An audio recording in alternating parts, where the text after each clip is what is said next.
Hey everybody, welcome to Board Game Heaven. My name is Raymond, and in this video I'm taking a look at The Ghosts Betwixt by Dustin Freund, published by Innocent Traveler Games. This is a dungeon crawler for 1 to 4 players, which plays in about an hour and a half to 2 hours for ages 14 and up. It is set in rural America in the 90s, so it's quite different from your standard fantasy or sci-fi dungeon crawler. And it is artwork by Travis Hansen, who you may know from the Life of the Party webcomic. I'd like to ask you to please hit that subscribe button if you haven't subscribed already, and please also visit my Patreon page by clicking the link in the description below. Alright, let's get started. So my final thoughts on The Ghosts Betwixt by Dustin Freund. Well, let's start with the components. There is plenty of components in this game. You get all kinds of standees. The standees are made of a standard normal thickness. They're quite good. They are printed nicely, and you get these simple stands that you can put them in, and they came with a sticker sheet with numbers as well, so you can sticker some of these stands so you can discern between monsters of the same monster group. So for example, if you have like 3 dogs, that's one monster group, and you can put them on the 1, 2, and 3 stand so you know which dog is which on the board. So that works pretty well. There's hundreds of tokens. There's bags full of tokens, a huge bag of monster tokens. There's a whole bunch of different monsters, so there's plenty of variety there. You got your health and your action point, your family point tokens as well. You can use those to track, of course, on your board. Although the deluxe version also came with these dials, which I do prefer using. So you can just use the dials to keep track of your health and your family points. And that quality is good as well. There's a bunch of dice. They're on the smaller side, the smaller shape of dice, size of dice. But they are all printed with their custom faces. There's a lot of them. There's not just these here. I also just got another baggie to keep the rest in, because there's a lot of dice, and they seem to be printed very, very well, so I don't see those scratching off anytime soon. There you get an extra D8 for spawning maps that have more than 8 squares, and a couple of those D6s as well. So all of that is pretty good. The tiles are of a very good quality as well. Also the same thickness as the standees and the tokens, but nice and sturdy, as you can tell, I hope. So those are good as well. They're all printed on both sides, so you get plenty of map tiles for the entire story. You get plenty of cards as well. You get the smaller cards with your equipment that you can draw, the loot basically that you get. There's drop decks, there's item decks, and these are also of very good quality and also printed very clearly, so that's good. The font is pretty small, but yeah, still pretty good and easy to read. You get the bigger cards for the monsters, are also of the same quality, pretty good quality, also printed very clearly. The layout is clear, so you have those, and of course the family members are also standees with their own colored stands, so they're all color coded. That makes them easy to tell apart, and all the character boards that you get here are also this is a thinner cardboard, but they're big enough so that you can put all your cards on these slots. You can put your tokens here if you don't use this.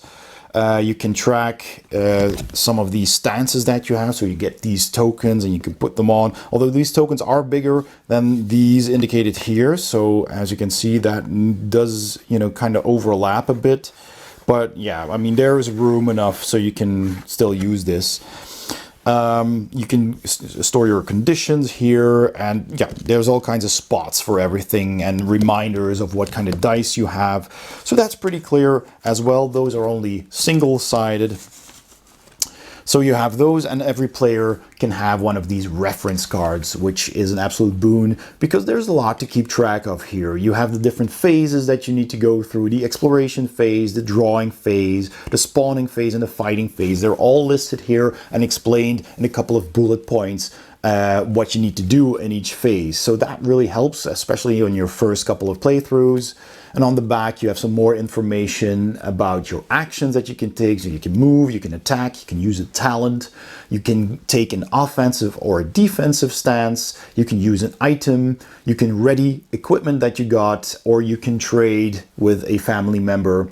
And then there's the dice. They're all color coded, and they're basically 3 different types of dice. You got your hit dice, your damage dice, and your defense dice. And they kind of have increasing strength. You know, they get better as they go up, and those are color coded as well, and they are explained here. This is important because, you know, the colors themselves don't really mean that much, so you really need this reference card. And it also explains all the different icons that are on the dice. So most of the things that you need to remember are on this single card, which is pretty good, because otherwise the mission guide, which is a pretty nice and thick book as well, also nicely bound, and yeah, of good quality. The mission guide explains everything you need to do, and also with pictures and tables and charts, and that's all well done, I think. It was easy to follow, and there's a quick setup guide, so you have your quick guide. That's also great. You get a quick play guide to set up your first game, and then there's the rules reference guide, which is also not a very thick. This basically has all the rules, but you start with this to get started, and then if you need to look something up, you can use this. So you can get right in on the action, and it's got the conditions on the back there as a reference, and there's a couple of reference sheets in here. This the rules book has a full index of all the types of words and terms you can encounter. It even has some extra sheets. You can copy these and then fill them in, so you can keep track of what your family member gets and has in XP and in Bennett bucks, etc. So all of that is quite well done, I think. This is a very well thought out game, in my opinion. So and the components do show that. The artwork is fabulous. I really like the artwork by Travis Hansen. Travis Hansen has a webcomic called Life of the Party. And I'll put a link in the description below. It's quite fun. And this entire game was illustrated by him. The tiles, the characters, the monsters, stuff on the cards, the box cover, of course. So that really makes it feel like this entire story is a cartoon. You're playing through this story.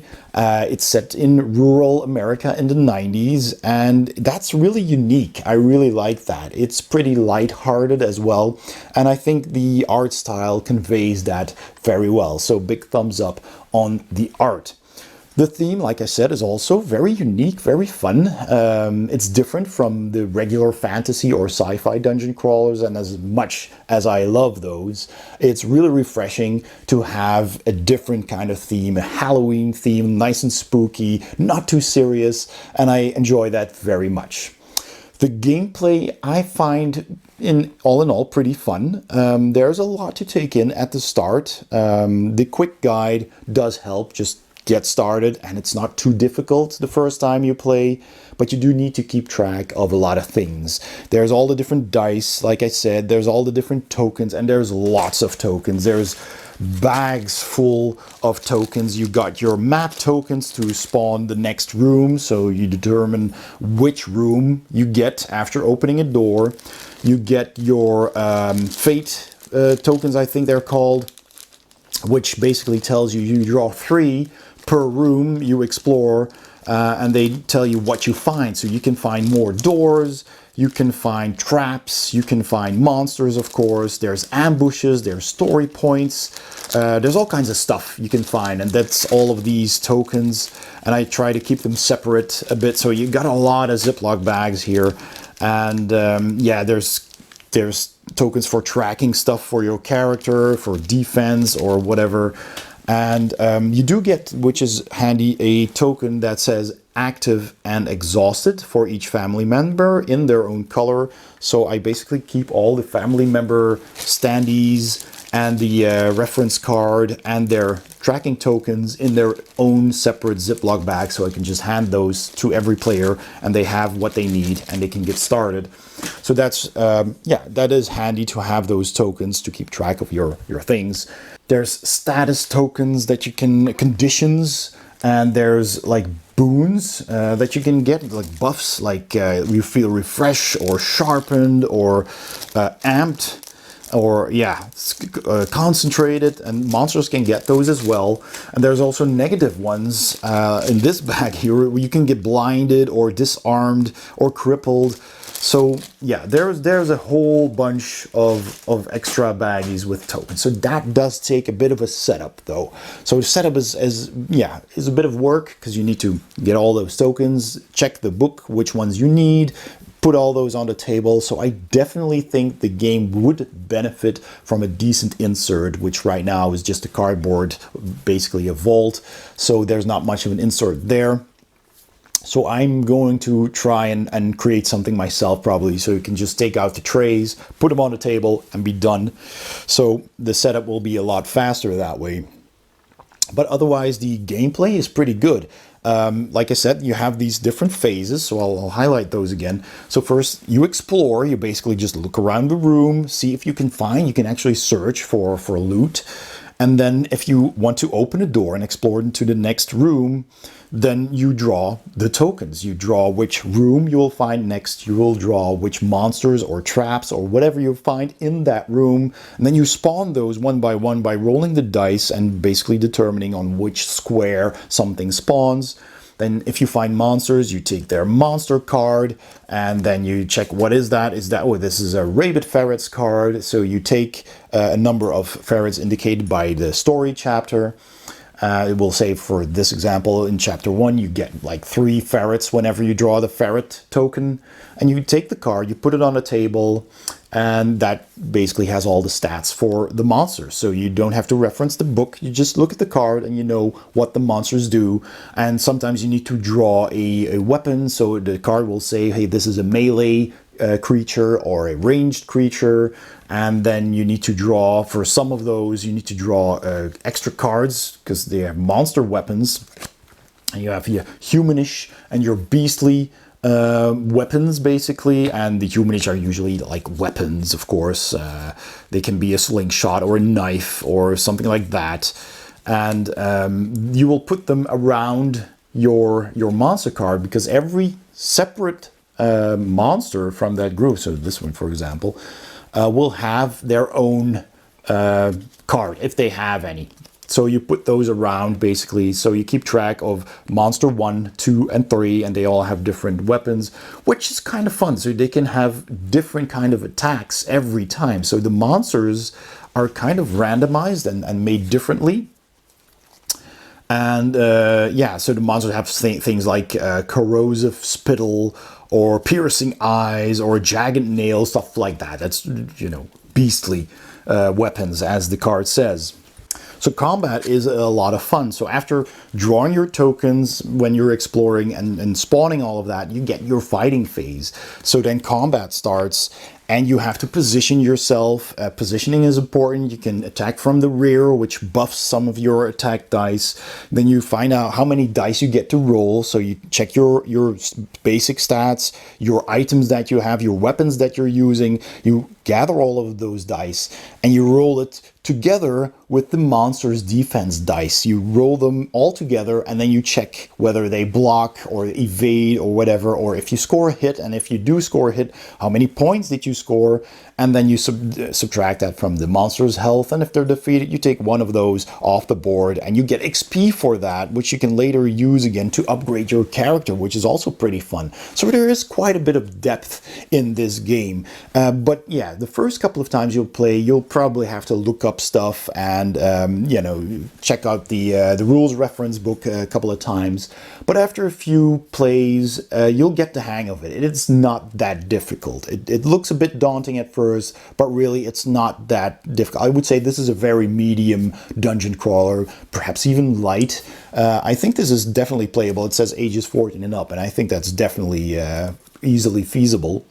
And the game comes with 6 stories and some, what were they called again? You get some little stories in between where you can gather stuff. What was it called again? A scavenger hunt. That's it, a scavenger hunt. You can repeat those as many times as you like, just searching about the Bennard's farm in search of items that you might need for your next mission. So this is a pretty thick book, and 6 missions might not seem like a lot, but every mission is divided into these sub-chapters, and you have these cards, which I have in this baggie, and they will tell you what your first objective is, basically. So you go for the first objective and you complete that, you flip over the card and you read the card, and you take the second card, and that's the second objective in that same mission. So you have a number of cards that you need to play through, which bring you to new rooms on new terrain, and with new monsters, of course. So there's quite a bit to go through each mission, each story. And officially, the rules say that whenever a family member is knocked out, is defeated, you can continue playing and finish the mission, and then in the next story, bring everybody back again. But you can also, house rule that a bit. I've talked to Dustin about this. We had a particularly stroke of bad luck in one of the chapters where I just kept rolling really badly. I kept missing all of my attacks, and eventually my character was knocked out, and I had to kind of wait it out. So he said, well, whenever you finish one of those objective cards, just revive that family member with 1 or 2 hit points and just keep playing. Just stay in the background a bit, because you need to recover, and you can use some healing until you're back in the fight again. So you can totally do that. The main objective here, he said, is to have fun with the game, and you don't need to take the rules too strictly, but you can of course go hardcore, and if someone is knocked out, they're out until the next mission, or you just have to replay the entire mission. You can totally do that as well. The replayability is also pretty good, because even after you've played through a chapter, everything in the chapter is randomized. The layout of the areas you visit is randomized. The monsters you encounter, there are fixed types of monsters that you encounter in each mission, but when they appear and how many appear, well, that is also randomized. So you'll get different monsters in different rooms and different fights, and you'll get different humanish and beastly monster weapons that they draw, and you'll get different items every time that you search. So all of that is randomized. So every time you replay a mission, it'll be completely different. You just know, well, I probably know which rooms to expect, but I don't know when or how the layout is going to be, and I know which monsters to expect. But again, you don't know when you will encounter them. So there's a lot of randomized stuff in the game. And I mean, these 6 missions are, like I said, that's a pretty thick book, and they all have their own objectives. So these are all of these cards in this deck are basically missions, objectives that you have to complete, which can take up about half an hour to an hour for each card, if you're familiar with the game. So that's a nice thick deck of cards to play through, and before you've played through it all, you'll have played plenty of hours, and then should you ever want to replay it, it's going to be totally different. Finally, there's the language dependency. Since this is a very story-driven dungeon crawler, there is a lot of text here, so it is absolutely language dependent, which does mean that you need to have a firm grasp of the English language in order to be able to play this, which might be a problem for some. Fortunately, I do understand English well enough, and the people I play with do as well. And you can always explain, but that is something you need to keep in mind, because all of these cards, your equipment cards, your item cards, everything in this game has lots of text on it. And of course, there's the mission guide, which has the whole lore and the whole story that you also read. So it's definitely language dependent. So do keep in mind if you're deciding whether to get this game or not. All in all, I very much enjoy playing this game. I like that it's different. I like that it is randomized a lot. There is some strategy, there is some luck with the dice as well, but I do like chucking some dice in my dungeon crawlers. I like the theme, I like the art. I do wish, yeah, there was a better insert for this, but I'll have to make something myself to speed up the setup, because the setup does take a bit of time with all the tokens you need to get out and divide, and every chapter tells you which tokens you need for your spawning every time you open a door. So there is that. But all in all, I had good fun. We're all about halfway through the game with our group, and it's a lot of fun. I always look forward to playing it again. I'd also like to thank Dustin Freund for providing a copy for me to review. I'm having a lot of fun with it. Thank you very much. I hope you enjoyed this video. If you did, please give it a thumbs up. Don't forget to subscribe if you haven't already, and please also check out my Patreon page by clicking the link in the description below or the icon at the end of this video. Thanks so much for watching, and I'll see you next time on Board Game Heaven.